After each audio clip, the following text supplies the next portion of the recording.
بسم اللہ الرحمن الرحیم۔ ناظرین السلام علیکم۔ ایک دن حضرت سلیمان علیہ السلام سمندر کے کنارے تشریف فرما تھے۔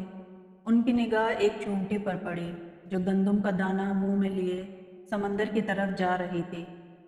جناب سلیمان علیہ السلام مسلسل اسے دیکھتے رہے۔ وہ چونٹی چلتے چلتے سمندر کے کنارے پہنچی۔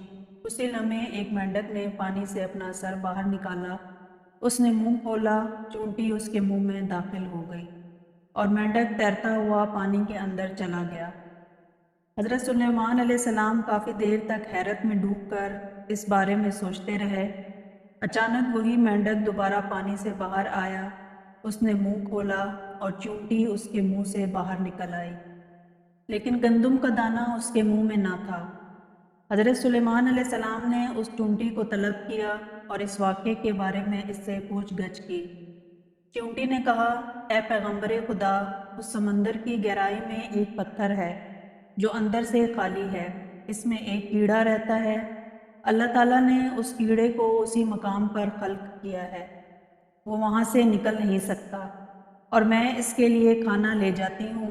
اللہ تعالیٰ نے اس مینڈک کو مامور کیا ہے کہ وہ مجھے پانی کے اندر اٹھا کر اس پتھر کے پاس لے جاتا ہے اور اپنا منہ اس کے سوراخ پر رکھتا ہے۔ میں اس کے منہ سے باہر نکل کر اس کیڑے کے پاس جاتی ہوں اور گندم کا دانہ اس کے پاس رکھ آتی ہوں۔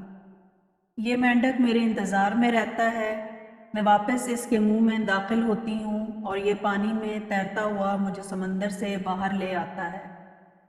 حضرت سلیمان علیہ السلام نے چیونٹی سے کہا، جب تم اس کے لیے گندم کا دانہ لے کر جاتی ہو تو کیا اس سے کبھی کوئی گفتگو بھی سنی ہے؟ چیونٹی نے کہا، ہاں، وہ کہتا ہے، اے وہ ذات کہ جس نے میرے لیے اپنے رزق کو سمندر کی گہرائی میں اس پتھر کے اندر نہیں بلایا، اپنے مومنین بندوں پر اپنی رحمت کو نہ بلا۔ حضرت امام زین العابدین علیہ السلام فرماتے ہیں، چنڈول ایک خوش آواز پرندے کا نام ہے۔ چنڈول کے سر پر تاج ہونے کی وجہ یہ ہے کہ حضرت سلیمان علیہ السلام نے اس کے سر پر دستے شفقت پھیرا تو اس طرح کا تاج اس کے سر پر بن گیا تھا۔ ایک دن چنڈول چاہتا تھا کہ اپنی مادہ کے ساتھ ملاپ کرے، لیکن مادہ چنڈول اس کام پر راضی نہ تھی۔ نر چنڈول نے اس سے کہا، مجھے اس کام سے مت روکو، میں چاہتا ہوں کہ تم سے میرا ایک بچہ ہو جو ذکر خدا کرے۔ مادہ چنڈول نے جب یہ بات سنی تو اپنے شوہر کا مطالبہ قبول کر لیا۔ پھر جب انڈے رکھنے کا وقت آیا تو وہ انڈے رکھنے کی جگہ کے بارے میں پریشان تھی۔ چنڈول نے کہا، میری رائے یہ ہے کہ سڑک کے کنارے انڈے رکھو کہ جو کوئی بھی تجھے دیکھے تو یہ خیال کرے کہ تم دانہ دن کا اکٹھا کرنے کے لیے وہاں پر آئی ہو، لہٰذا دیکھنے والے کو تم سے کوئی غرض نہ ہوگی۔ مادہ چنڈول نے اپنے شوہر کی تجویز قبول کی اور سڑک کے کنارے انڈے رکھے اور ان پر بیٹھ گئی۔ جب انڈوں سے بچے نکلنے کا وقت قریب ہو گیا تو ایک دن ان دونوں پرندوں نے سنا کہ حضرت سلیمان علیہ السلام کا ٹھاٹھیں مارتا ہوا لشکر روانہ ہو چکا ہے اور پرندوں نے ان کے سروں پر سایہ کیا ہوا ہے۔ مادہ چنڈول نے اپنے شوہر سے کہا، حضرت سلیمان علیہ السلام اپنے لشکر کے ہمراہ ہماری طرف آ رہے ہیں تاکہ یہاں سے عبور کریں۔ مجھے خطرہ ہے کہ میں اور میرے انڈے اس لشکر کے پاؤں کے نیچے کہیں نابود نہ ہو جائیں۔ نر چنڈول نے کہا، سلیمان علیہ السلام ایک مہربان اور شفیق انسان ہیں، لہٰذا پریشان ہونے کی کوئی ضرورت نہیں ہے۔ کیا تم نے بچوں کے کھانے کے لیے کچھ اکٹھا کیا ہے؟ مادہ چنڈول نے کہا، ہاں، میرے پاس ایک ٹڈی ہے جو میں نے بچوں کے لیے رکھی ہوئی ہے۔ کیا تمہارے پاس بھی کوئی چیز ہے؟ چنڈول نے کہا، میرے پاس کھجور کا ایک دانہ ہے جو میں نے بچوں کے لیے رکھا ہوا ہے۔ مادہ چنڈول نے کہا، تم کھجور اور میں ٹڈی اٹھا لیتے ہیں۔ جب حضرت سلیمان علیہ السلام یہاں سے گزریں گے تو وہ ان کی خدمت میں ہدیہ پیش کریں گے، کیونکہ حضرت سلیمان علیہ السلام ہدیے کو بہت پسند کرتے ہیں۔ نر چنڈول نے کھجور اپنی چونچ میں لی اور مادہ چنڈول نے ٹڈی اپنے دونوں پاؤں سے اٹھائی۔ اور دونوں حضرت سلیمان علیہ السلام کی خدمت میں حاضر ہوئے۔ حضرت سلیمان علیہ السلام تخت پر تشریف فرما تھے، ان کا استقبال کیا۔ چنڈول ان کے دائیں طرف اور مادہ چنڈول بائیں طرف بیٹھ گئی۔ حضرت سلیمان علیہ السلام نے ان دونوں پرندوں سے احوال پرسی کی۔ انہوں نے بھی اپنی زندگی کا واقعہ جناب کی خدمت میں بیان کیا۔ حضرت سلیمان علیہ السلام نے ان کا ہدیہ قبول کر لیا اور لشکر کو وہاں سے ایک طرف موڑ دیا تاکہ ان کے انڈے پاؤں تلے نہ رون ڈالیں، اور ان کے سر پر دستے شفقت پھیرا اور ان کے لیے دعا کی۔ حضرت سلیمان علیہ السلام کی دعا ان کے ہاتھ کے مس کرنے کی وجہ سے ان پرندوں کے سر پر ایک خوبصورت تاج نکل آیا۔ ایک دن حضرت سلیمان علیہ السلام نے ایک چڑا دیکھا جو اپنی بیوی چڑیا سے کہہ رہا تھا، تم کیوں مجھ سے دور دور رہتی ہو؟ اگر میں چاہوں تو قصر سلیمان علیہ السلام کا مینار اپنی چونچ سے اٹھا کر سمندر میں پھینک سکتا ہوں۔ ہوا نے اس کی بات کو حضرت سلیمان علیہ السلام تک پہنچا دیا۔ حضرت سلیمان علیہ السلام اس کی بات سن کر مسکرائے، پھر ان دونوں کو طلب کیا اور چڑے سے فرمایا، تم کیسے میرے محل کا مینار چونچ میں اٹھا کر سمندر میں پھینک سکتے ہو؟ چڑے نے کہا، نہیں اے رسول خدا، مجھ میں ایسی طاقت نہیں ہے، لیکن بعض اوقات شوہر اپنی بیوی کے سامنے بڑا بنتا ہے اور شوخیاں بگاڑتا ہے۔ ظاہر ہے عاشق کی کسی بھی بات پر اس کی سرزنش نہیں ہوتی۔ حضرت سلیمان علیہ السلام نے چڑیا سے کہا، تم کیوں اپنے آپ کو شوہر کے حوالے نہیں کرتی جبکہ وہ تمہیں دل سے چاہتا ہے؟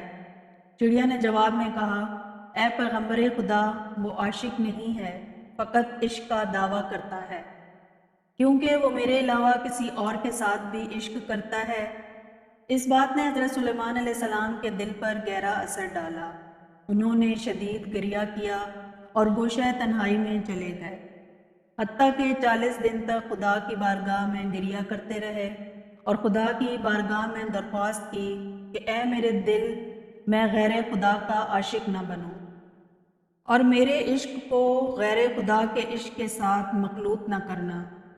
ایک دن ایک سانپ حضرت سلیمان علیہ السلام کی خدمت میں حاضر ہوا اور کہا، فلاں شخص نے میرے 2 بچوں کو مار دیا ہے، لہٰذا آپ علیہ السلام سے تقاضا ہے کہ اسے بطور قصاص پھانسی پر چڑھائیں۔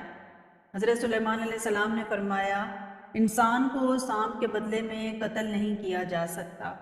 سانپ نے کہا، اے پیغمبر خدا، اگر اس کو قتل نہیں کریں گے تو میری گزارش یہ ہے کہ اسے محکمہ اوقاف کا سرپرست بنا دیں تاکہ اموال موقوفہ کو انصاف کے ساتھ استعمال نہ کرنے کی وجہ سے وہ وادی جہنم ہو، پھر اس سے دوزخ کے سانپوں کے ساتھ مل کر انتقام لوں گا۔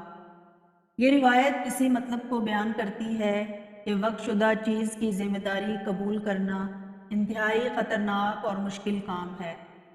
وہ لوگ جو ایسی ذمہ داری قبول کرتے ہیں، انہیں مکمل طور پر اس بات کی طرف متوجہ رہنا چاہیے کہ وہ ہمیشہ ہمیشہ کے لیے وادی جہنم کے کنارے کھڑے ہیں۔ ایسا نہ ہو کہ وہ اس موقوف کمال میں اپنی ذمہ داری انجام دینے میں کوتاہی کرے کہ اس کی سزا انتہائی سخت ہے۔ ایک دن حضرت سلیمان علیہ السلام جنوں انس اور پرندوں پر مبنی اپنے عظیم لشکر کے ہمراہ انتہائی نظم و ضبط اور شان و شوکت کے ساتھ جا رہے تھے کہ چلتے چلتے چیونٹیوں کی وادی میں پہنچ گئے۔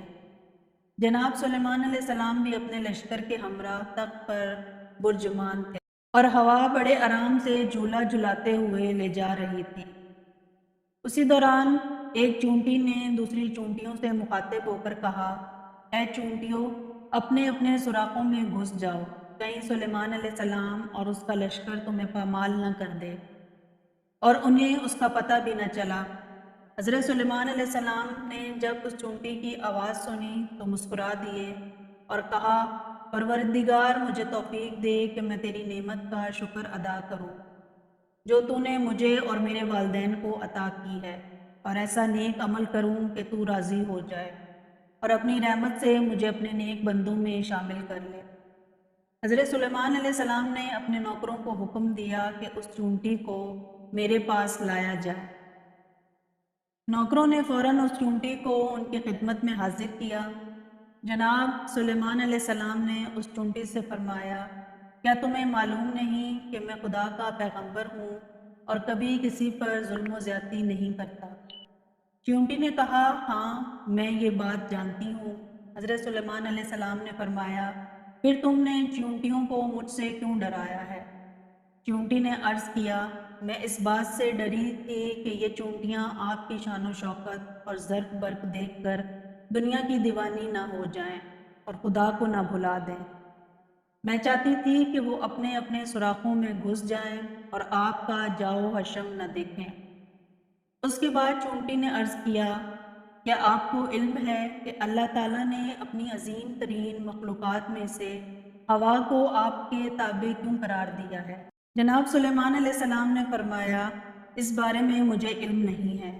چونٹی نے کہا، اس لیے کہ آپ سمجھیں کہ آپ کا ملک برباد ہونے والا ہے اور اس پر اعتماد نہیں کرنا چاہیے، اور اگر خداوند عالم دنیا کی تمام چیزوں کو ہوا کی طرح آپ کا فرما بردار بنا دیتا تو ہر چیز آپ کے قبضے سے نکل جاتی، جس طرح کہ ہوا کسی کی مٹھی میں نہیں رہتی۔ حضرت سلیمان علیہ السلام چونٹی کی اس پرمانی نصیحت کو سن کر مسکرا دیے۔ اگر آپ کو ہماری ویڈیو اچھی لگی ہے تو ویڈیو کو لائک کریں اور مزید اس طرح کی ویڈیوز دیکھنے کے لیے ہمارا چینل سبسکرائب کر لیں۔ ملتے ہیں نیکسٹ ویڈیو میں، اجازت دیجیے، اللہ حافظ۔